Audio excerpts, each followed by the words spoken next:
அனைவருக்கும் வணக்கம். இன்னைக்கு நம்ம பார்க்க போகிறது 1978 ஒரு உண்மை சம்பவத்தின் அடிப்படையில் உருவான மிட் நைட் எக்ஸ்பிரஸ் அப்படின்ற ஒரு அமெரிக்கன் படத்தை பற்றி பார்க்க போகிறோம். அதுக்கு முன்னாடி என்னுடைய சேனலை இது வரைக்கும் சப்ஸ்கிரைப் பண்ணாதவங்க சப்ஸ்கிரைப் பண்ணுங்கள், லைக் கமெண்ட் ஷேர் பண்ணுங்கள். வாங்க இந்த படத்தினுடைய கதை என்னான்ட்டு பார்ப்போம். பில்லி எய்ட்ஸ் இவர் ஒரு அமெரிக்கன் ஸ்டூடெண்ட்டு. பில்லி எய்ட்ஸும் அவருடைய காதலி சூசனும் சேர்ந்து அமெரிக்காவிலேருந்து துருக்கியில் இருக்கிற இஸ்தான்புல் நகரத்துக்கு வெக்கேஷனுக்காக வராங்க. இப்போ ஊரெல்லாம் சுற்றி பார்த்துட்டு மறுபடியும் அமெரிக்காவுக்கு திரும்புகிறாங்க. திரும்பும்போது இவர் பில்லி எய்ட்ஸ் என்ன பண்ணுறாரு, ஒரு 2 கிலோ போதை மருந்தை அவருடைய இடுப்பு பகுதியில் மறைச்சி துருக்கியிலேருந்து அமெரிக்காவுக்கு கடத்துறாரு. இவர் கடத்த போகும்போது இவருடைய போதாத காலம் என்னன்னா, அப்போ துருக்கியில் நிறைய டெரரிஸ்ட் அட்டாக், நிறைய விமானத்தை கடத்துகிறாங்க அடிக்கடிக்கே அப்படின்னு சொல்லிட்டு எல்லா ஏர்போர்ட்லேயும் ஏகப்பட்ட போலீஸ். இது டெய்லி பேப்பர்லேயே போடுறாங்க. இவர் பில்லி எய்ட்ஸ் படிக்கலையா என்னன்னு தெரியல, அவருக்கு அதனுடைய விவரம் தெரியல. அதனால ஈஸியாக நம்ம கடத்தின்னு போயிடலாம் அப்படின்னு சொல்லிட்டு இடுப்பில் அந்த 2 கிலோ போதை மருந்தை கடத்திக்கின்னு ஏர்போர்ட்டுக்கு வராரு. அவருடைய காதலி ஒரு பக்கமாக செக் பண்ணி உள்ளே போகிறாங்க. இவர் ஜென்ஸ் பக்கமாக இவரை செக் பண்ணும்போது இவர் இடுப்பு பகுதியில் வச்சுருந்த அந்த போதை மருந்தை போலீஸ் கண்டுபிடிச்சிடுறாங்க. கண்டுபிடிச்சிட்டு இவரை அரெஸ்ட் பண்ணி அங்கேருந்து ஏர்போர்ட்லேருந்து கூப்பிட்டுன்னு வராங்க. ஆனால் இவருடைய காதலி சூசன் அவங்க அமெரிக்காவுக்கு போயிடுறாங்க. இப்போ இவரை கைது பண்ணுற அந்த காலகட்டம் 1970 காலகட்டம்.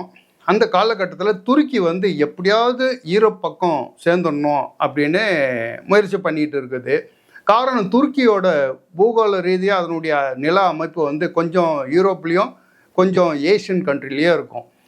அப்போ துருக்கி யூரோப் கண்டத்து கூட சேரலாம் அப்படின்னும் போது அவங்க சேர்த்துக்க மாட்டேன்றாங்க. அப்படியாப்பட்ட காலகட்டம். அதே நேரத்தில் துருக்கிக்கும் அமெரிக்காவுக்கும் ஆகாது.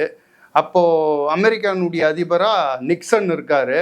அவருக்கு சுத்தமாக துருக்கியை பார்த்தாலே ஆகாது. இந்த மாதிரியான காலகட்டத்தில் ஒரு அமெரிக்கன் ஸ்டூடெண்ட் துருக்கியில் மாட்டிக்கிட்டாங்கன்னா துருக்கி விட்டுருமா? இவரை வச்சு செய்கிறாங்க. எங்கள் ஊரில் வெக்கேஷன் பார்த்துட்டு போதை மருந்தா கடத்துற அப்படின்னு சொல்லிட்டு துருக்கியில் இருக்கிற மிக மிக மோசமான கொடூரமான ஜெயிலில் இவரை பில்லி எய்ட்ஸ் எடுத்துன்னு போய் அடைச்சிடுறாங்க போதை மருந்து குற்றத்துக்காக. அதுக்கப்புறம் பில்லி எய்ட்ஸ்னுடைய அப்பா அமெரிக்காவிலேருந்து வராரு. அவர் கொஞ்சம் செல்வாக்குள்ள ஆள். அவர் இங்கே ஒரு அட்வொகேட்டெல்லாம் பிடிச்சிக்கிச்சு கோர்ட்டில் எப்படியே கையில் காலில் விழுந்து மன்னிப்பெல்லாம் கேட்டு இவர் மேலே போட்ட அந்த போதை மருந்து வழக்கை 4 வருஷம் எப்படியோ போட்டுடுறாங்க. முக்கியமாக போதை மருந்து வச்சுருந்தா நிறைய வருஷம் போட்டுருவாங்க. எப்படியோ சொல்லிக்கிளி ஒரு 4 வருஷம் இவரை ஜெயில் தண்டனை விதிச்சிடுறாங்க. இதில் 4 வருஷத்தில் இவர் 3 வருஷத்தை ஜெயிலில் கழிச்சிடுறாரு. அந்த பயங்கரமான ஜெயிலில் இவர் திரும்ப அங்கேருந்து ஜெயிலேருந்து ரிலீஸ் ஆகி அமெரிக்கா திரும்புறதுக்கு 53 நாட்கள் இருக்குது. இந்த 53 நாள் இருக்கும்போது இவர் ஒவ்வொரு நாளும் எண்ணின்னு இருக்கிறார், நான் ரிலீஸ் ஆகிடுவேன். அப்போ அவன் ஃப்ரெண்டெல்லாம் இங்கேருந்து தப்பிச்சின்னு போகலான்றாங்க. இன்னும் 53 நாள் தான் இருக்குது, நான் பாட்டுன்னு வீட்டுக்கு போயின்னே இருப்பேன், நான் எதுக்கு உங்க கூட வரணும் அப்படின்றாரு. இப்போது இவருடைய வீட்டுக்கு இவரை ஜெயிலேருந்து ரிலீஸ் பண்ணுற நாள் நெருங்க ஒரு நாள் என்ன பண்ணுறாங்க, இவரை மறுபடியும் விசாரணைக்காக கோர்ட்டுக்கு கூட்டுன்னு போகிறாங்க. மறுபடியும் விசாரணைக்கு எதுக்குடா கூப்பிட்றீங்க, எனக்கு 53 நாள் தானே இருக்குது, நான் தான் ஜெயிலேருந்து ரிலீஸ் ஆக போகிறேன்னா என்னை எதுக்கு கூப்பிட்றீங்க அப்படின்னா, இவரை மறுபடியும் கோர்ட்டுக்கு கூட்டுன்னு போயிட்டு இவரை விசாரிச்சுட்டு இவரை இதுக்கும் மேலே இவரை கேஸை போட்டு புக் பண்ணுறாங்க. இதுக்கப்புறம் அந்த கோர்ட்டில் அவர் மேலே என்ன தண்டனை விதித்தாங்க, அதுக்கப்புறம் இவர் ஜெயிலேருந்து ரிலீஸ் ஆனாரா இல்லையா அப்படின்றது தான் அந்த படத்தினுடைய கதை. இந்த பில்லி எய்ட்ஸ் அப்படின்ற கேரக்டரில் பிராட் டேவிஸ் அப்படின்றவர் நடிச்சிருக்காரு. அவருக்கு இதுதான் இந்த படம் ஃபஸ்ட்டு படம், முதல் அறிமுகம் மாதிரியே அவருடைய நடிப்பு இதில் இருக்காது. நீங்கள் அந்த படத்தை பாருங்கள், ஃபஸ்ட்லேருந்து கடைசி வரைக்கும் இவருடைய நடிப்பு நம்மளை படத்தை விட்டு ஒரு நிமிஷம் கூட கண் அந்த பக்கம் இந்த பக்கம் திருப்பாது. அப்படியாப்பட்ட பிரமிப்பூட்டம் ஆக்டிங் பண்ணியிருக்கிறாரு. இவர் ஒரு புதுமுகமாக அப்படின்னே தெரியாது. அந்த கொடூரமான ஜெயிலில் அவருக்கு ஏற்படக்கூடிய அந்த கொடுமையெல்லாம் தாங்கின்னு அவர் அவஸ்தைப்படுறது ஒவ்வொரு காட்சியிலையும் மிக பிரமாதமாக ஆக்டிங் பண்ணியிருக்காரு. அவருடைய காதலி சூசன் அப்படின்ற கேரக்டரில் வந்து ஐரின் மிராக்கிள் அப்படின்றவங்க நடிச்சிருக்காங்க. அவங்க 2-3 சீன் தான் வராங்க. முதல் சீன் வந்து அவர் கூட இங்கேருந்து ஏர்போர்ட்டில் கிளம்புற இடம் ஒன்று. அதுக்கப்புறம் ரொம்ப நாள் கழித்து இவரை ஜெயிலில் பார்க்குறதுக்கு வருவாங்க. அவங்க அந்த ஒரு 2-3 நிமிஷம் சீன் தான் அட்டகாசமாக ஆக்டிங் பண்ணியிருப்பாங்க. அந்த சீனை நீங்கள் பார்க்கணும். படத்தில் 1978 ஒரு ஜெயிலில் வருஷக்கணக்காக இருக்கிற ஒரு கைதி செக்ஸால் எந்த அளவுக்கு பாதிக்கப்பட்டிருப்பான் அப்படின்னு அந்த சீனை எடுத்திருப்பாங்க. நம்ம படத்துலலாம் அதெல்லாம் எடுக்கவே முடியாது. அப்படியே மனசை அப்படியே பதபதைக்க வைக்கிற காட்சி அது. இந்த காட்சியில் வந்து ஐரின் மிராக்கிளும் சரி, இவர் பிராட் டேவிஸும் சரி மிக பிரமாதமாக ஆக்டிங் பண்ணியிருக்கிறாங்க.